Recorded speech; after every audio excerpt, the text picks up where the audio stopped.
মালয়েশিয়ায় বাংলাদেশি সহ ৫৬ জন আটক।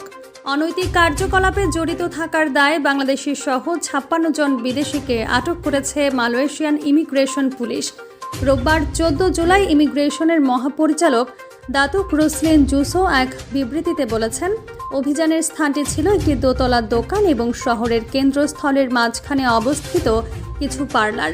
দেশটির ইমিগ্রেশন বিভাগ বলছে, ১০ জুলাই বুকিত বিনতাংয়ের আশেপাশে ৫টি ম্যাসেজ পার্লারে বিদেশিদের আটক করা হয়।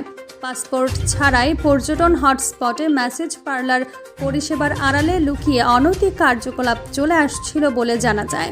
সেখানে বিভিন্ন পদমর্যাদার কর্মকর্তাদের একটি দলের সমন্বয়ে অভিযান পরিচালনা করা হয়।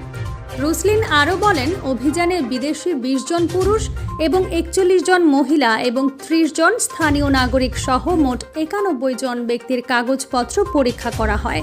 এর মধ্যে বাংলাদেশ, মিয়ানমার, থাইল্যান্ড ও সুদানের নাগরিক সহ ২০ থেকে ৫০ বছর বয়সী ৫৬ জনকে বিভিন্ন অপরাধে আটক করা হয়েছে। তবে এ সংখ্যায় কতজন বাংলাদেশিকে আটক করা হয়েছে তা বিবৃতিতে উল্লেখ করা হয়নি। উল্লেখ্য, গ্রেফতার করা হয়েছে আরও ২ জন স্থানীয় নাগরিককে, যারা সেখানকার তত্ত্বাবধায়কের দায়িত্বে ছিলেন।